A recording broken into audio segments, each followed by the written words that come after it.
The book slipped from my fingers, landing with a soft thud on the polished hardwood floor. I barely noticed. My eyes were fixed on the man across the room, his dark hair tousled and green eyes sparkling with mischief. He was younger than me, probably by a good 5 years, but there was something magnetic about him that made my heart skip a beat. "Excuse me," I murmured, bending to retrieve the fallen novel. As I straightened, I found myself face to face with the stranger. "Allow me," he said, his voice smooth as honey. He plucked the book from my hands and examined the cover. The Art of Second Chances. Interesting choice. I felt a blush creeping up my neck.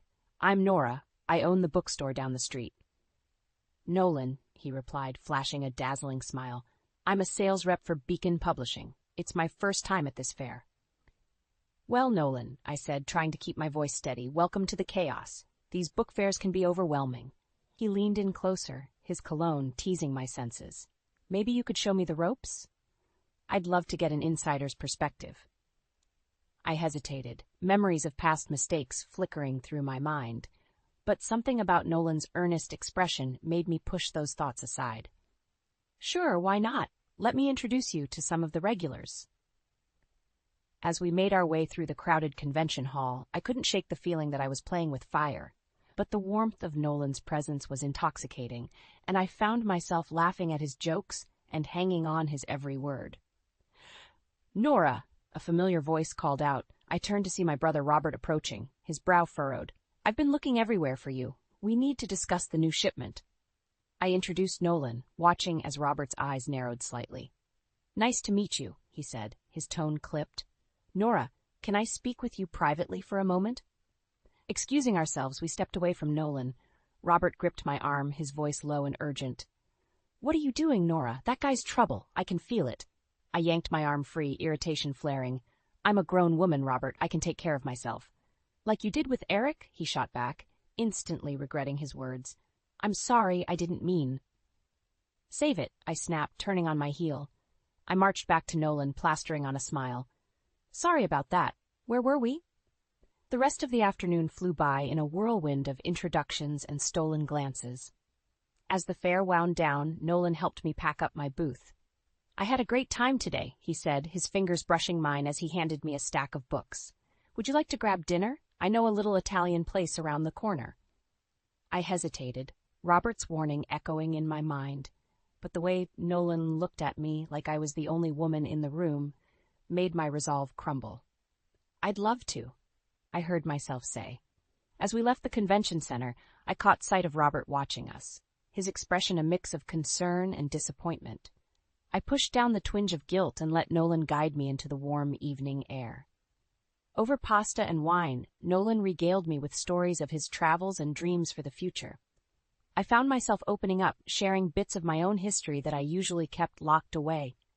"You're an amazing woman, Nora," Nolan said, reaching across the table to take my hand. "I feel like I've known you forever." As I gazed into his eyes, a small voice in the back of my mind whispered a warning. But the wine, the candlelight, and Nolan's intoxicating presence drowned it out. I was falling, and I didn't want to stop. Later that night, as I fumbled with my keys outside my apartment, Nolan leaned in close. "Can I see you again?" he murmured, his breath warm on my cheek. I nodded, my heart racing. As his lips met mine in a searing kiss, I knew I was in trouble. But for the first time in years, I didn't care about the consequences. I was ready to take a chance on love again, no matter where it might lead me. I stared at my reflection in the mirror, hardly recognizing the woman looking back at me. 6 months had passed since that fateful night at the book fair, and my world had shifted on its axis. Nolan had swept into my life like a whirlwind, and I'd let myself get caught up in the storm. "You look beautiful," Nolan's voice came from behind me. He wrapped his arms around my waist, nuzzling my neck. "Are you ready for dinner?" I nodded, pushing down the nagging doubt that had become my constant companion. We were celebrating our 6-month anniversary, and I'd pulled out all the stops with a form-fitting red dress and heels that made my legs look a mile long. As we settled into our corner booth at La Bella Vita, Nolan's favorite Italian restaurant, I couldn't help but notice the appreciative glances from other diners. Nolan beamed with pride, squeezing my hand across the table. "I'm the luckiest man in the world," he said, raising his glass of wine. To us. I clinked my glass against his, forcing a smile. To us. As we dug into our pasta, Nolan regaled me with stories from his latest business trip. I tried to focus, but my mind kept wandering to the conversation I'd had with Robert earlier that day. He's using you, Nora, Robert had insisted, his voice tight with frustration. Can't you see it? The fancy dinners, the lavish gifts, it's all smoke and mirrors. You don't know him like I do, I'd argued, but even as the words left my mouth, I'd felt a flicker of uncertainty. Nora? Earth to Nora. Nolan's voice snapped me back to the present. Where'd you go just now? I shook my head, plastering on a smile. Sorry, just thinking about work. What were you saying? Nolan's eyes narrowed slightly, but he continued his story. As I watched him talk, animated and charming as ever, a crazy idea began to form in my mind. Before I could talk myself out of it, I blurted, "Let's get married." Nolan's fork clattered to his plate. What? Marry me, I repeated, my heart pounding. I know it's fast, but when you know, right? For a moment, Nolan just stared at me, his expression unreadable. Then, slowly, a grin spread across his face. You're serious? I nodded, holding my breath. Yes, he said, laughing. Yes, let's do it. The rest of the evening passed in a blur of champagne and excited phone calls. As we stumbled back to my apartment, giggling and drunk on love and alcohol, I felt invincible. It wasn't until the next morning, nursing a pounding headache and a queasy stomach, that reality began to set in. I stared at the modest diamond ring Nolan had slipped onto my finger in the early hours of the morning, wondering if I'd made a terrible mistake. The shrill ring of my phone made me wince. Robert's name flashed on the screen, and I hesitated before answering. Please tell me last night was some kind of elaborate joke, Robert said without preamble. I sighed, rubbing my temples. It's not a joke, Rob. We're getting married. The silence on the other end of the line was deafening. Finally, Robert spoke, his voice low and controlled. Nora, I'm begging you to reconsider. There's something off about Nolan. I've been doing some digging, and... Stop, I cut him off. I don't want to hear it. I'm happy, Rob. Can't you just be happy for me? I want to be, he said softly, but I have a bad feeling about this. Promise me you'll at least consider a prenup. I ended the call without answering, anger and doubt warring in my chest. As if summoned by my tumultuous thoughts, Nolan appeared in the doorway, looking unfairly handsome in rumpled clothes. Morning, beautiful, he said, crossing the room to kiss me. Ready to start planning our future? As I gazed into his green eyes, sparkling with excitement, I made a decision. I would prove Robert wrong. Nolan and I would build a life together full of love and happiness, and nothing, not even my own nagging doubts, would stand in our way. Little did I know, those doubts were trying to warn me of the storm that was about to break over our heads, threatening to wash away everything I held dear. The grandfather clock in the hallway chimed midnight, its somber tone echoing through our empty house. I sat alone at the kitchen table, a cold cup of tea clutched between my trembling hands. Nolan was working late again, the third time this week. Our whirlwind romance had led to a quick marriage 6 months ago, but now the honeymoon phase felt like a distant memory. I tried to shake off the creeping sense of déjà vu, the echoes of my past relationship with Eric haunting me. The sound of keys in the lock made me jump.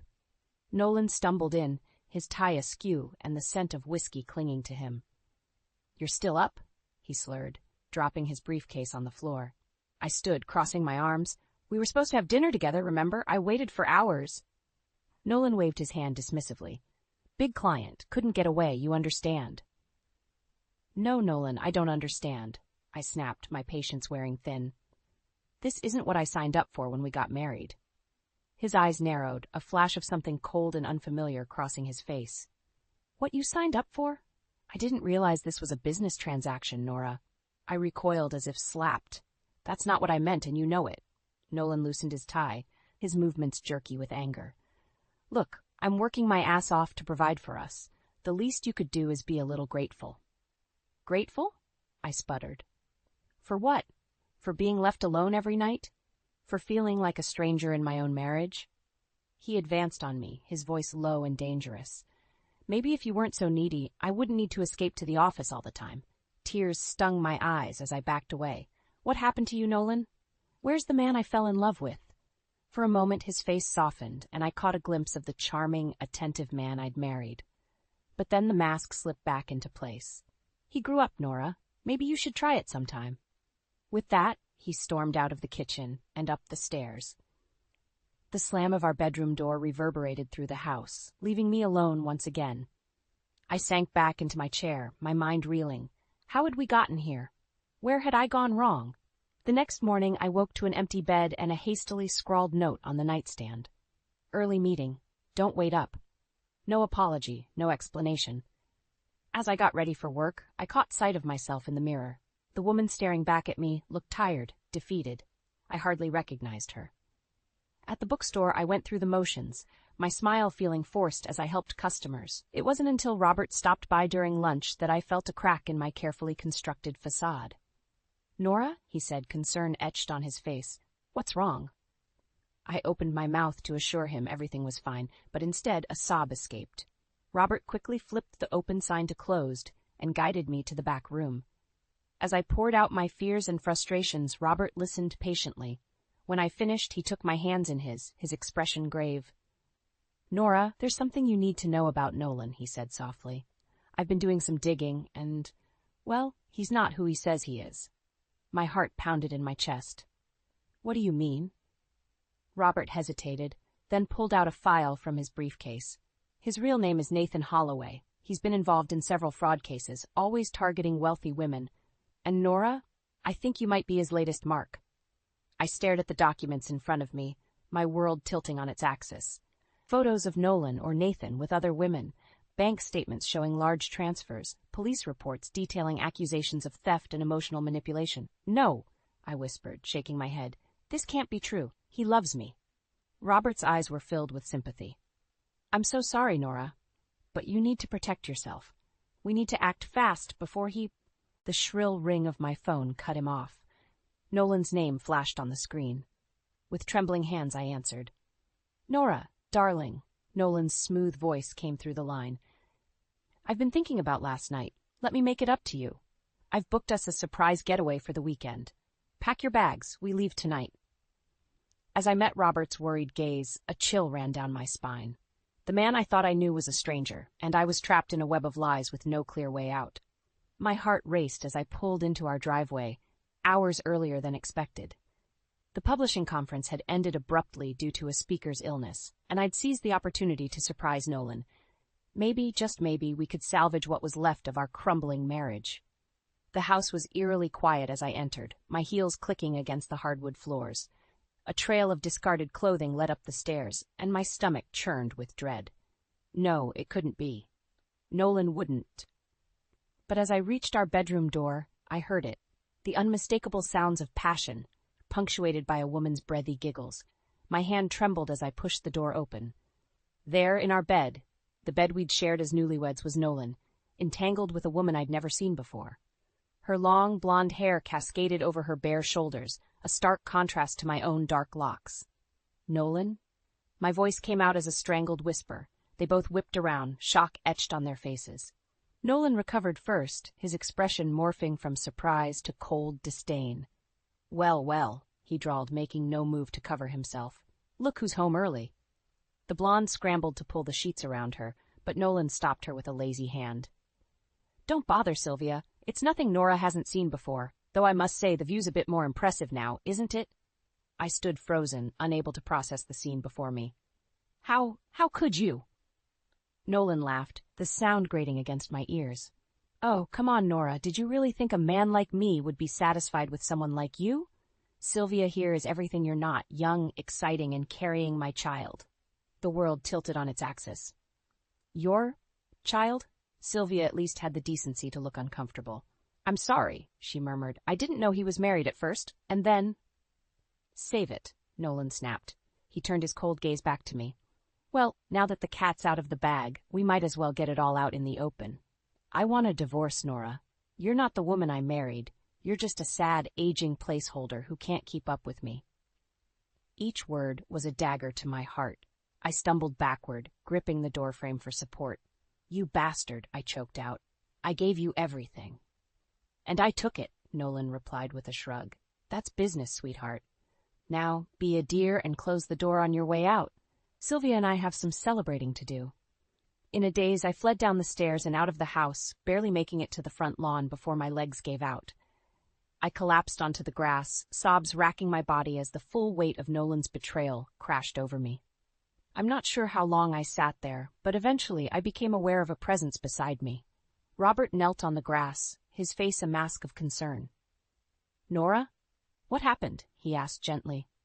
Through hiccuping sobs, I recounted the horrific scene I'd witnessed. Robert's expression darkened with each word. "I'll kill him," he growled, starting to rise. I grabbed his arm, shaking my head. "No, don't. He's not worth it." Robert sank back down, pulling me into a fierce hug. "You're right. He's not.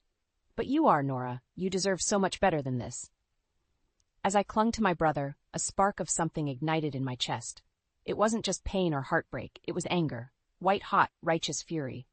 "He thinks he can just discard me," I said, my voice growing stronger. "Use me up and throw me away like I'm nothing." Robert pulled back, studying my face. "What are you thinking?" I stood, brushing grass from my clothes. My tears had dried, replaced by a steely determination. "I'm thinking it's time Nolan learned that hell hath no fury like a woman scorned. Will you help me?" A slow smile spread across Robert's face. "Little sister, I thought you'd never ask. What's the plan?" As we walked away from the house that had once been my home, I felt a shift inside me. The old Nora, trusting, naive, easily manipulated, was gone. In her place stood a woman forged in the fires of betrayal, ready to fight back. Nolan had no idea what was coming for him. The harsh fluorescent lights of Robert's office did nothing to soften the blow of the documents spread before me. Bank statements, credit card bills, and property records, all painting a damning picture of Nolan's deception. "He's been siphoning money from your joint accounts for months," Robert explained, his voice tight with barely contained anger. "And that's not all. Look at this." He slid a file across the desk. Inside were photos of Nolan with various women, all bearing a striking resemblance to Sylvia. My stomach churned as I flipped through them, each image a fresh wound to my already battered heart. "How?" I swallowed hard, fighting back tears. "How did you get all this?"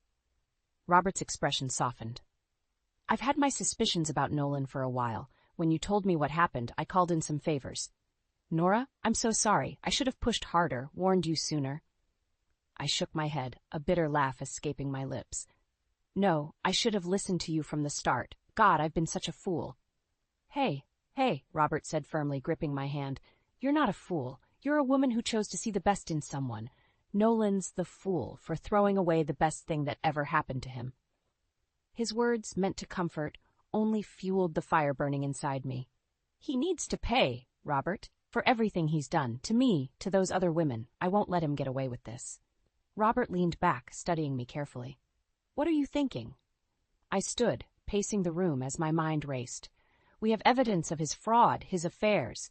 We could go to the police, but that feels too clean. I want him to suffer like I've suffered, to feel the humiliation, the betrayal." "Nora," Robert warned, "we have to be careful. Revenge can be a dangerous game." I whirled to face him, my eyes blazing. "And what he did to me wasn't dangerous. He used me, Robert, stole from me, made me question my worth, my sanity. He deserves everything coming to him, and more." A long moment passed as Robert considered my words. Finally he nodded.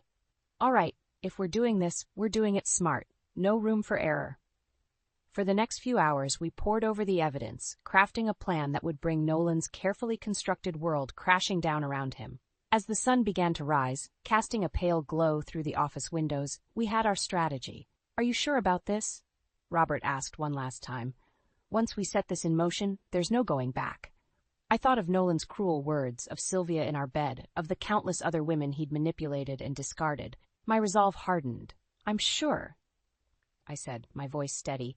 "He chose the wrong woman to cross." Just then, my phone buzzed with a text from Nolan. "We need to talk. Meet me at the house at noon. Bring the divorce papers."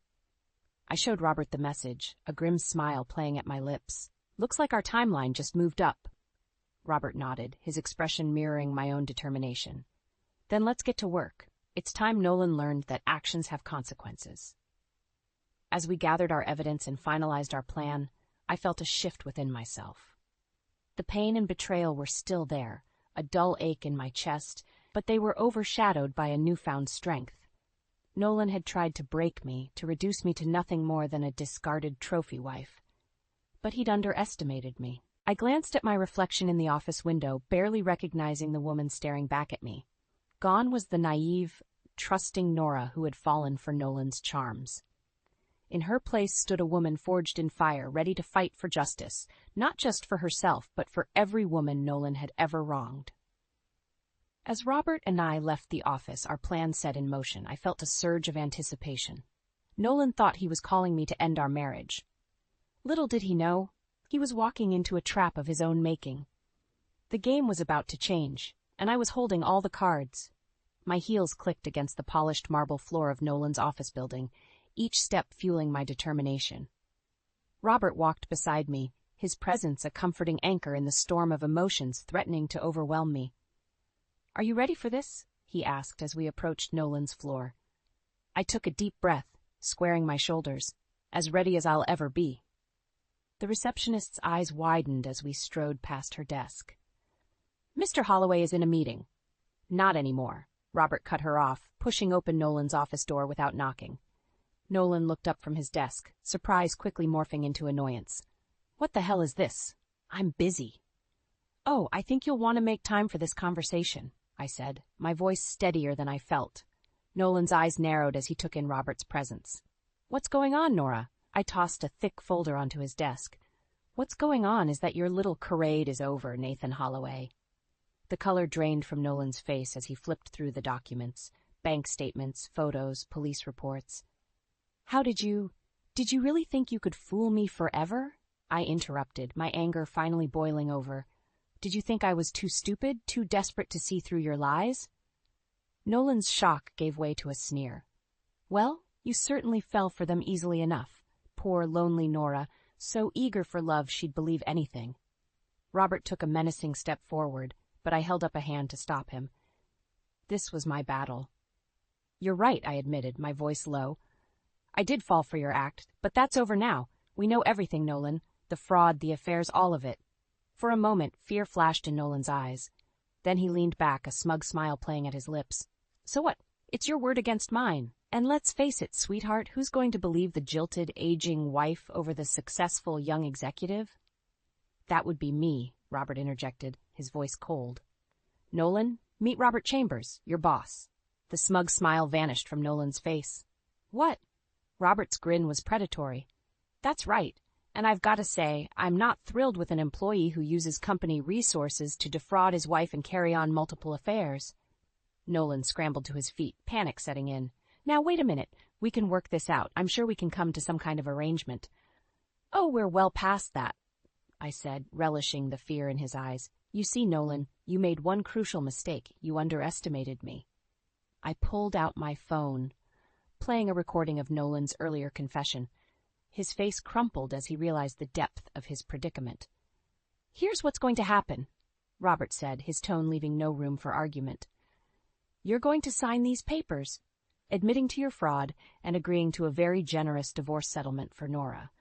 Then you're going to quietly resign and never show your face in this industry again." Nolan's eyes darted between us, searching for an escape. Finding none, he slumped in defeat. "And if I refuse?" I leaned in close, my voice barely above a whisper. "Then we take everything to the police. Your choice, Nathan." With shaking hands, Nolan signed the papers. As Robert led him out to process his resignation, I stayed behind, surveying the office that had been the center of so many of Nolan's lies. A photo on his desk caught my eye, Nolan and I on our wedding day, both smiling brightly at the camera. I picked it up, studying the woman I used to be. She seemed so naive, so trusting. The sound of the door opening made me turn. Nolan stood there, defeated and small. "Why?" I asked, the question that had haunted me for months finally escaping my lips. "Why did you do it?" Nolan shrugged, unable to meet my eyes. "Because I could. Because it was easy." I set the photo face down on his desk. "Well, I hope it was worth it." As I walked out of his office for the last time, I felt a weight lift from my shoulders. The battle wasn't over. I knew Nolan wouldn't go down without a fight, but for the first time in months, I felt like I could breathe again.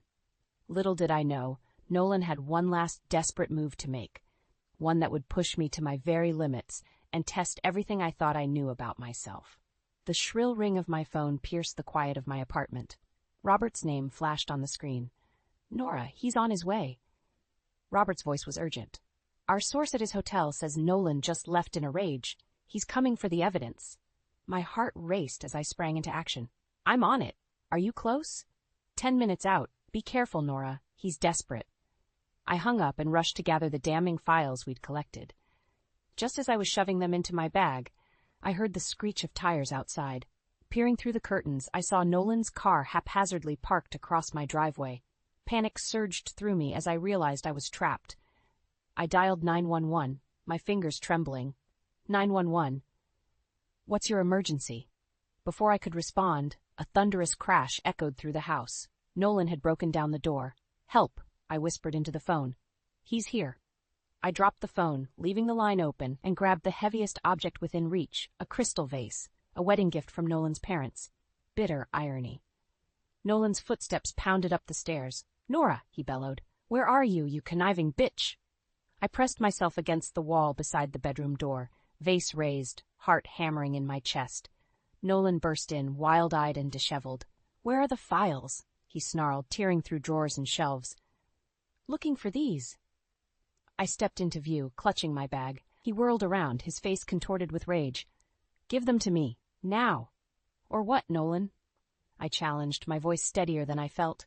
"You'll hit me? Add assault to your growing list of crimes?" He lunged forward, but I was ready. The vase connected with his shoulder, shattering on impact. Nolan stumbled, howling in pain and fury.